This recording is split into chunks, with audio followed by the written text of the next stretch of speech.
Alright, maybe I should ask you guys, do I look like a psychologist? Do I? Yes. Yes. Okay. Let me take you through. Without the glasses. Sorry? You look like one without the glasses. Without the glasses, I don't have glasses. You need glasses. Okay. But I don't want them to. Okay, thank you so much. Let's head straight into the topic, student mental health, balancing high standards with self-compassion. Now, during my undergrad studies, one thing that happened towards our final year, we were about to graduate, all of us were happy, you know that moment when you're excited that you're done, and a tragic thing happened. This young girl that I knew, even in high school, we didn't talk that much, but I'll just see her around. Okay, so we heard that she had committed suicide. I was devastated because I just wished I could have talked to her. Like, even though I was distant from her, I wish I could have said something. But I think it's much harder for someone who has been very close to that person.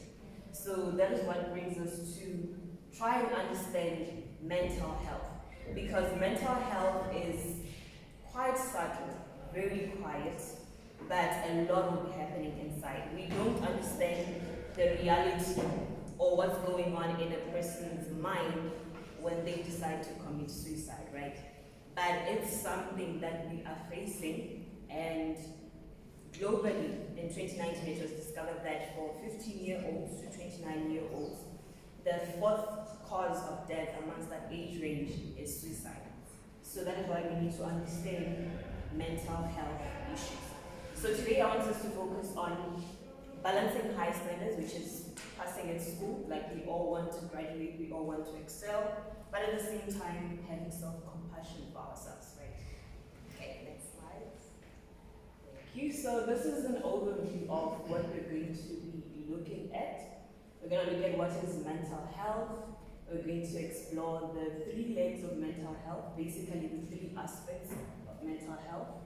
We're going to look at the practical ideas when navigating your academics. We're also going to look at the common mental health illnesses and where you can get help from. Alright, so the World Health Organization definition is that mental health is a state of mental well-being that enables people to cope with stresses of life, realize their abilities, learn well, work well, and contribute to their community. So we all face stress. Starting from the fact that we are all far away from home. That is very stressful if you don't have a community, if you don't have friends to interact with, right? So we are trying to learn of ways that we can cope with the stresses that arise from relationships, to interacting with people, to the thoughts that we contain in our minds. Okay, next slide. Right, so we look at the three legs of mental health. We start with psychological well-being. So when we speak of psychological well-being, we refer to the thoughts that you harbor in your head, the conversations that you have.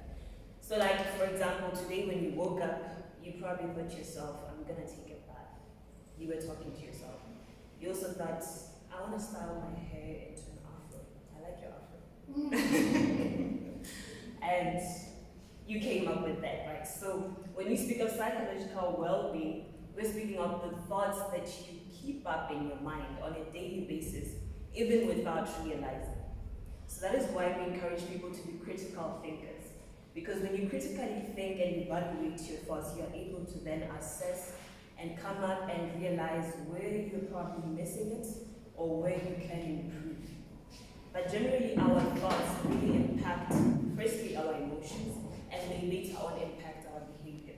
So if you constantly feed your mind with negative thoughts, you are going to end up being discouraged. You're going to end up having behaviors that are quite lethargic, and that's where you then find yourself procrastinating, studying, and doing all sorts of things.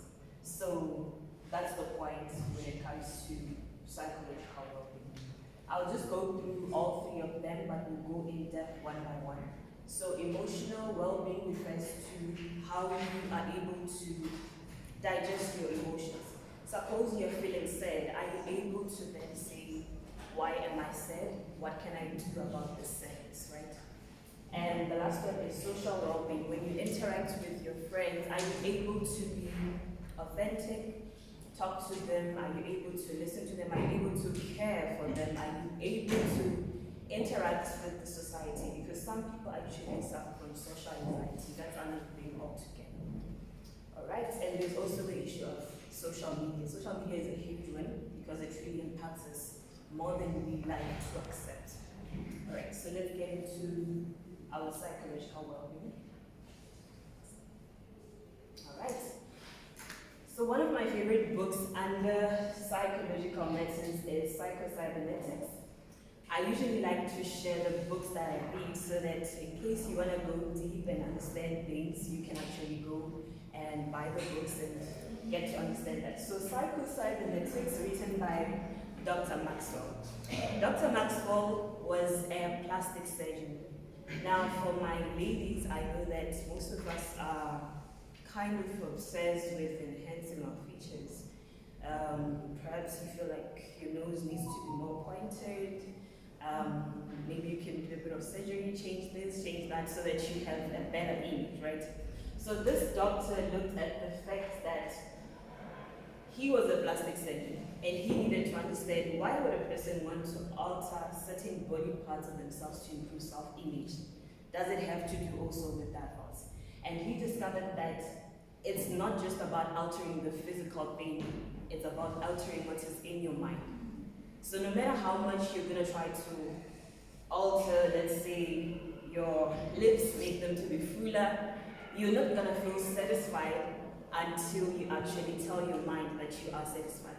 So the starting point in building your self-image is by, first of all, picturing a good picture of who you want to be in the future, or who you are at this very point. Because who you become in the future is just what you are right now. So all of us here walk around having a mental picture. It's just that we don't pay too much close attention to it, but it is there. Alright, I'm gonna let you guys just start. If I'm moving fast, let me slow down. Are we good? Moving on. Okay. Alright. So that's one of my favorite books. And in terms of actually applying that in our studies as students, one of the things you can do is to encourage yourself and see yourself as the best. You shouldn't wait for another person to tell you that you're beautiful.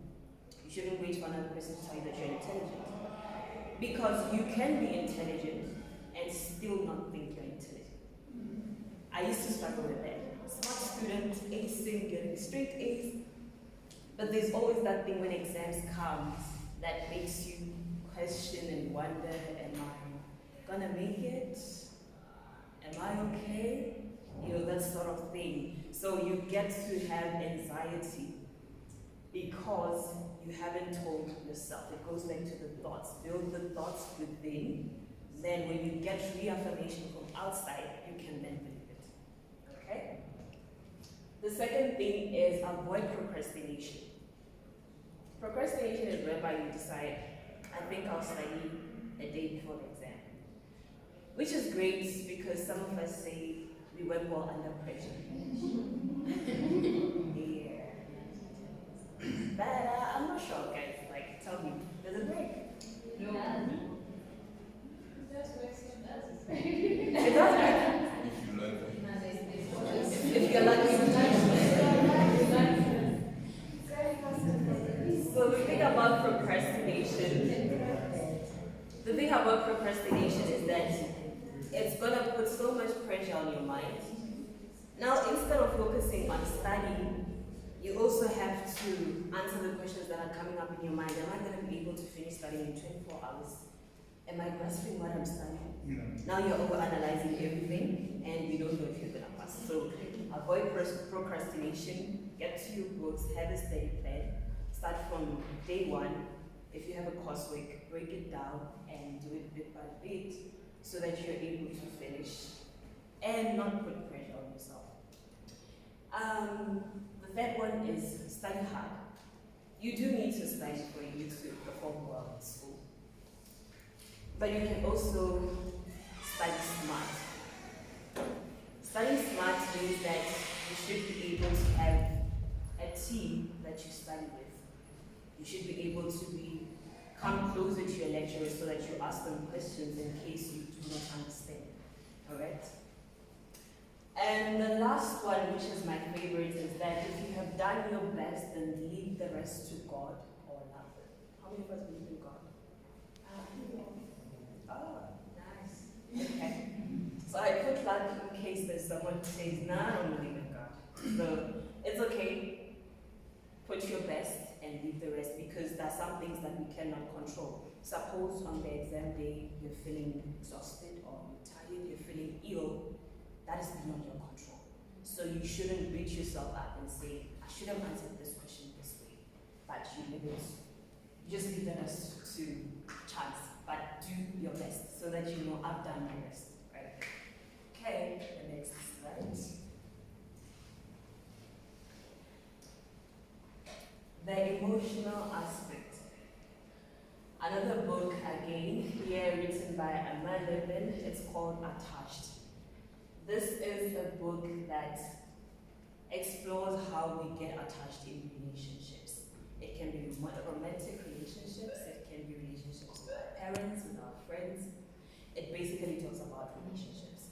So our emotional well-being is highly affected by how we interact with people, and if we are able to express our emotions.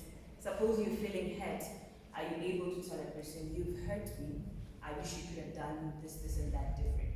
Because one thing I've seen is that you can be going through something, as is with the case with people who suffer from depression. You can be going through a lot, but you don't express it. For others, it's different. They express it in being loud and joyful and jovial. So it can be difficult to actually see that someone is hurting. So the best thing you can do for yourself is to say it as it is, that you've hurt me, I'm feeling this way, and I wish we could reconcile in this way. Okay? So we are gonna do a quiz just for you guys to determine where you are in terms of how you get attached to other people. Then from there, I will break down the 3 types of attachment, okay? But before that, let me just finish here. So, how do we navigate through our academics? The first one is that get more insight into your attachment style. This will help you to relate to other people and also know if you have a sensitive friend, you can be able to then adjust. There's some of us who like making jokes or being sarcastic. Doesn't always go well with everyone. And the second one, like I said, express when you're feeling hurt. The third one is to cry. I know that a lot of young men when they're growing up are told, don't cry. You shouldn't cry. A man doesn't cry. Am I lying or is it true? True. Facts. It's what? Facts. Facts. So you guys don't cry? They cry in silence. They cry in silence. Well, it's a good starting point. It means you have accepted that you are human and you can cry and you should cry. But it's even better if you can cry and get support from someone else. I know that guy to guy can be a bit challenging because guys, I think, we just like having fun. But if you're a guy and you have a female friend, I think it works better because she can help you to at least consider your emotional needs, right? Is that true? It depends. Okay. It's tricky. It's tricky. Depends on the type of relationship. It depends. Okay. Alright, that's okay. As long as you can cry and allow someone to comfort you, then that's good. Okay. The last one is journal your emotions. Suppose you failed an exam, journal that I'm sick. Dear diary, I said that today I failed my accounting test. I wish we could have studied better. We'll do better next time. And obviously you should do better next time. So basically that's it. You journal, you write it down, you express how you're feeling. It helps you break down whatever it is that you're feeling and also helps helps you derive an action plan for next time. Okay, so let's go into the quiz. Is anyone tracking my time? You want time to check. Alright, we're gonna do a quiz. So I'll need everyone to have a paper and a pen. Oh yeah, you can use your phone. We have the technology part. Okay, we're gonna try and figure out our attachment styles. So, if you look at these statements, there is a letter on the end. So, I'm gonna read out the first statement. If you agree with it, you write out the letter, right? If you don't agree with it, don't write anything. We good? Okay. So the first one is, I often worry that my partner, also let me clarify something. This is not just about romantic relationships, it's just that the way the piece was written is for romantic relationships. But you can apply this to anyone you're close to, your best friend, your mother, your father, your sister. Alright, we good? Okay, so I often worry that my partner will stop loving me. Write A if you agree, don't write anything if you don't agree. I find it easy to be affectionate with my partner, that's C. I fear that once someone knows the real me, she or he won't like who I am, that's A. I bounce back quickly after a breakup, that's C. Being alone, why are people laughing? Okay, being alone is a part of life that I use to learn and grow before diving into relationships. I like feeling close to others, it makes me feel very comfortable, that's a B. I feel so anxious and incomplete when I'm not in a relationship, that's A. Try to be as honest as possible. I find it hard to emotionally support my partner when he or she is feeling down, that's C. I like it when people can trust and depend on me to come through for them, that's a B. When my partner is away, I am afraid that he or she will be interested in someone else, that's an A. I feel comfortable depending on someone else, that's a B. My independence is more important to me than my relationships, that's a C. I prefer not to share my innermost feelings with anyone close to me, that's a C. I do not feel scared that my partner will leave me, that's a B. When I show my partner how I feel, I'm afraid they will not feel how I feel, that's an A. Are we done? Was it fast? Was it fast? Yes. Oh. Should I restart? Yes, please. I often worry that my partner will stop loving me. A. If you agree, write A. If you don't agree, don't write anything. Should I carry on? Yes. I find it easy to be affectionate with my partner. C. Should I go on? I feel that once someone knows the real me, she or he won't like who I am. A.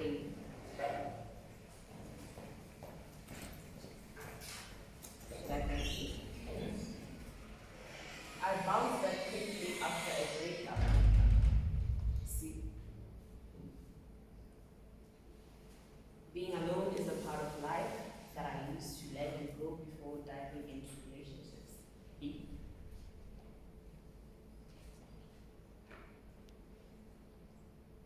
I like feeling close to others. It makes me very comfortable as a me. I feel so anxious and incomplete when I'm not in a relationship. That's an A. I find it hard to emotionally support my partner when he or she is feeling down. That's a C. I like it when people can trust and depend on me to come through for them. That's a B. When my partner is away, I'm afraid that he or she will be interested in someone else. That's A. I feel comfortable depending on someone else. That's B. My independence is more important to than my relationships at C. I prefer not to share my innermost feelings with anyone close to me, C. I do not feel scared that my partner will leave me. When I show my partner how I feel, I can make them not feel how I feel about them. A. Are we done? You. Right. Now, add up and see which letter appears the most.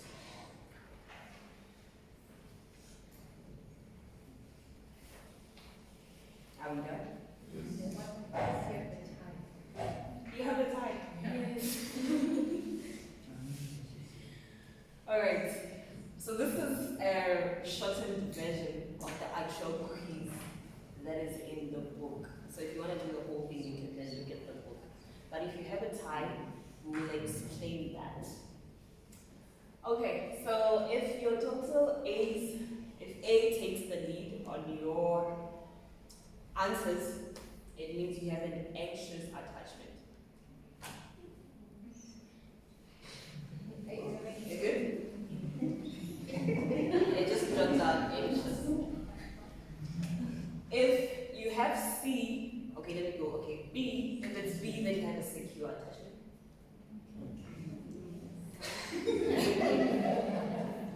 If you have C, then you have an avoidant attachment here.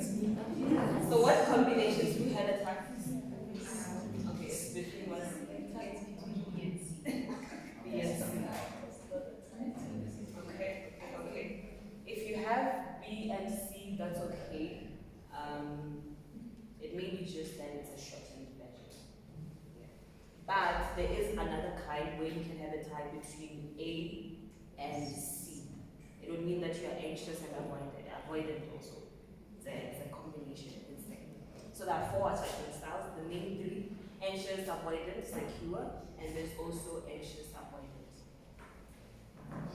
Now to explain that, who can guess what anxious means? Anxiety is worry. Exactly.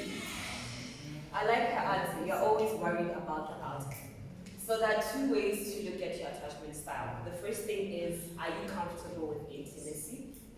The second thing is, what's the second thing?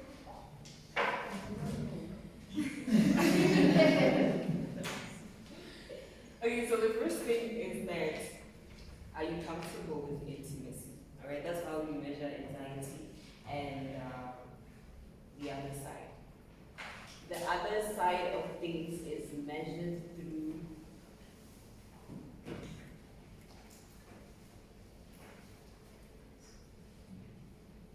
let me explain anxious first. Anxious means that you are scared of intimacy. Alright, so the second aspect is preoccupation with the relationship. So you measure your attachment style based on 2 aspects: your intimacy and your preoccupation with the relationship in your mind. So if you're always thinking about your relationship day in, day out, where's Baraka? What is he doing right now? That leans towards being anxious. But it means that you are comfortable with intimacy. So for an anxious person, you love being intimate with people, you love being close to people, okay? But you love being close to people, but it's very difficult for you to forget your relationship and just focus on your life, study, and pass in school. That is why you find that some people can date in school and still pass, but another one will date and they'll just crumble. Because if the guy or the girl is misbehaving, it really impacts them emotionally. So if you can understand your attachment style, it also helps you to figure out how to navigate your schoolwork. Right? So if you are avoidant, which is C, right? Avoidant means that you are not very comfortable with intimacy. And you are also not too occupied with the relationship. So you can go for your sports, you can have fun out there, whilst you still have a partner, but your partner will be suffering from your lack of intimacy. So the perfect balance is being secure, where you're comfortable with intimacy and you have a balanced level of thinking about your partner and attending to that. So, these attachment styles develop when we are still very young, from the time we are born to around 2 years old. They do alter as we grow older, depending on whom we relate with. So it's something that can change. It's not like it's permanent, right? So if you discover that you're avoidant, you can do more research and also try to accommodate others, let others in. So with an avoidant person, you find out that suppose you start to tell them deeper issues about yourselves or what's happening in the home, they'll start to distance themselves. I'm sure you've seen people like that. Yes, that's because they have an avoidant attachment. With an anxious person, they're always behind you, day in, day out. It can be annoying, but once you get to understand that, then you can accommodate. Alright. So that was the quiz. And yeah, you can keep the results for yourself and also explore further the attachment styles that are there, learn more about yourselves, how you can navigate through relationships. But generally, if you are anxious, it's not encouraged for you to date someone who is avoidant. Because then you're gonna be chasing for intimacy whilst this one is running away. But normally what happens is that actually anxious and avoidant usually meet a lot. And then what happens is that we confuse love with passion. So you're in there, you're crying day and night, but you still like it, somehow you like it. So yeah, that's that.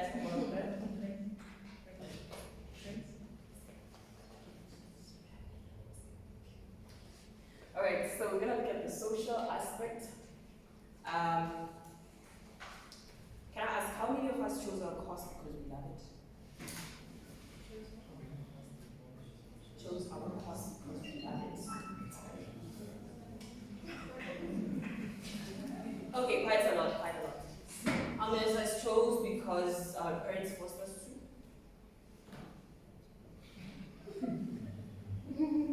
How many chose for money?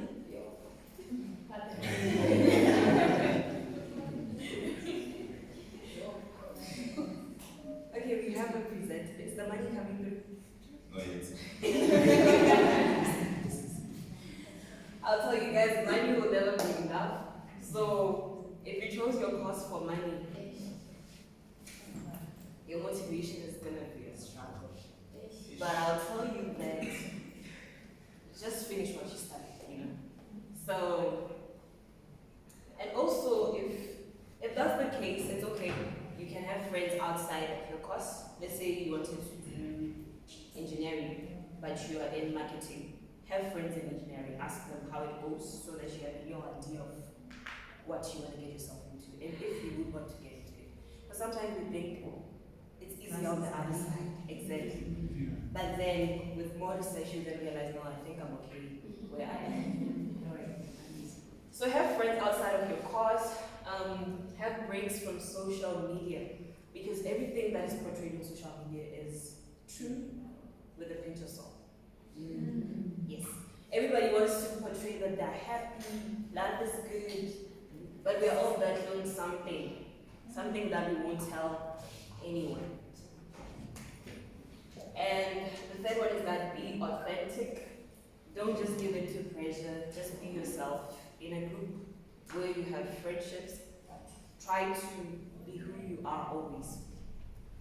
And the last one is that have fun and reward yourself for doing your best in your exams, in your academics. Do have fun, go out there and have fun. Don't just be a bookworm reading books all day. It will tire you out. It's not a good habit. And even when you get in the workplace, it will become just a habit like that where you're even in the office on a Sunday morning. So yeah, let's see. Alright, common mental health issues. We have depression, anxiety, bipolar disorder. Depression is different from feeling blue or just being sad because this is quite for a prolonged period. That can be from like 4 weeks and upwards where you're just crying and you're having depressed feelings, you're feeling sad, you have no hope. It's quite intense, right? So with depression, it's very important that you get to talk to someone. It can be a doctor or talking to a friend. Tell them this is how I feel about myself so that they can help you get out of that.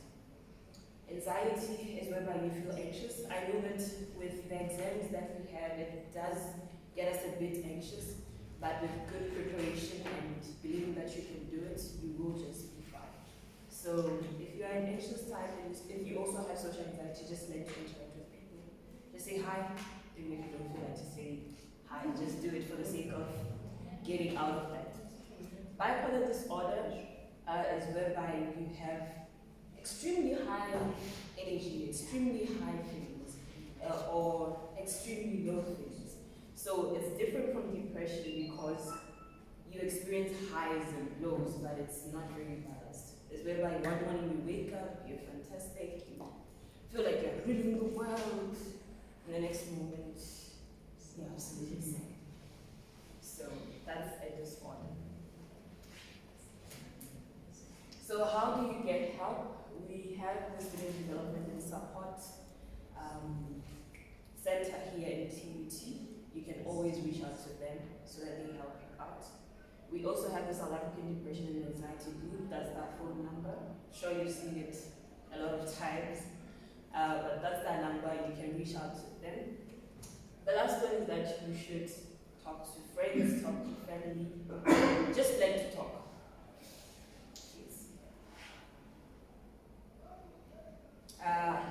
That's a quote by C.S. Lewis. It says, mental pain is less traumatic than physical pain, but it is more common and also more hard to bear. I think it's much harder to bear because the symptoms are subtle. It takes having someone who really cares to ask you, are you okay? So I usually tell people on a daily basis, don't say to a person, how are you? Because we've gotten used to asking each other, how are you? And the answer is, I'm fine. But usually we're not fine. So instead, we need to focus on analyzing behavior.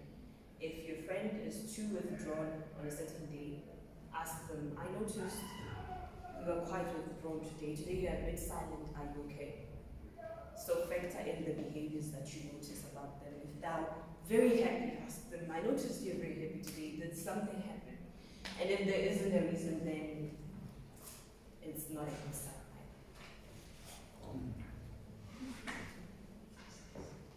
Alright, that's the end of our presentation.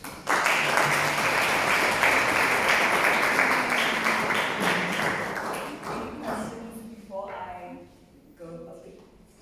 What do you do if you feel like you have all the mental illnesses? That was really helpful. Call the ambulance. If you feel like you have all of them,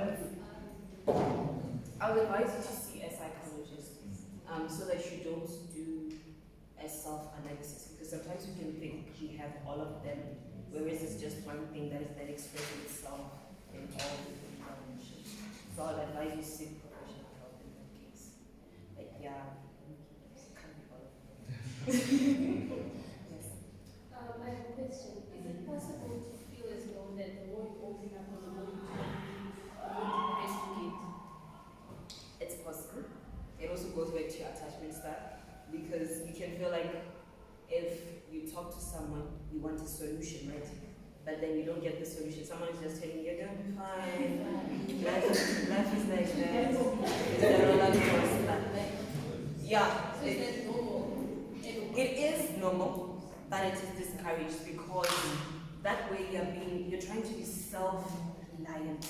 But we can't be self-reliant. We were meant to depend on each other. So yes, somebody can give you the cliche thing, like life is a roller coaster, things are gonna be fine. It can sound boring, but it's good practice to talk.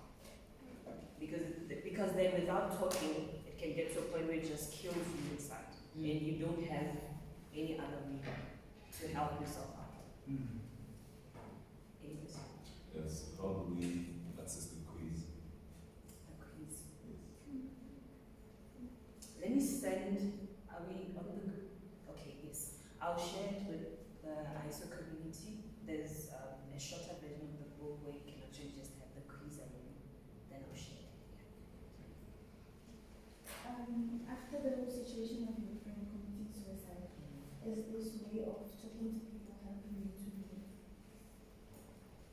maybe I didn't clarify. It wasn't a close friend. It was someone I had just seen in high school and also just in school. So I wouldn't be able to really say as talking about But does health. it help you to feel better? It does. Talking does help because the moment you say it out, you're gonna realize that it's not just me alone. Somebody else went through it. Then you can then ask them, how did you deal with it, or how are you feeling? But just that feeling that we are in this together, it really helps. Rather than just you having all that guilt or just feeling like I should have done something, it shouldn't be like that. So talking does help. I hope it does help. I noticed that most of us believe in God. So would you recommend a spiritual input in your solutions? Yes, ma'am. I would have included everything in there, but the time wouldn't permit. But one major character who suffered from depression was Solomon. Solomon had all the wealth, all the wisdom, all the wives, all the ladies that he could have, all the wine, everything. But he still had depression. And I think one of the greatest things in dealing with mental issues is actually talking to God, because it gives you a sense of a higher purpose. You're not just there for yourself. You know that if I give up today, I'm giving up on another person I could have helped. So yes, there is the spiritual aspect, and it's bigger. It's bigger than the ones that the health methods, they do work, that are recommended, but it's more spiritually related, because Solomon also tells us about a crushed spirit. So yes, it is really dependent on that, but being connected to God has a way of helping you to talk to Him, and also has a higher sense of purpose that I need to soldier on, I need to keep on pushing. I'm not the only one battling with issues. Somebody else out there is probably battling with what I'm battling with, or they have battled with it before. I just have to find them so that I find them too. Okay. All right. Thank you so much.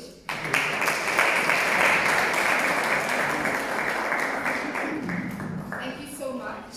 Again, a round of applause for prayer. So I hope you have taken notes. I like that she put emphasis on how the body, the mind, and the soul is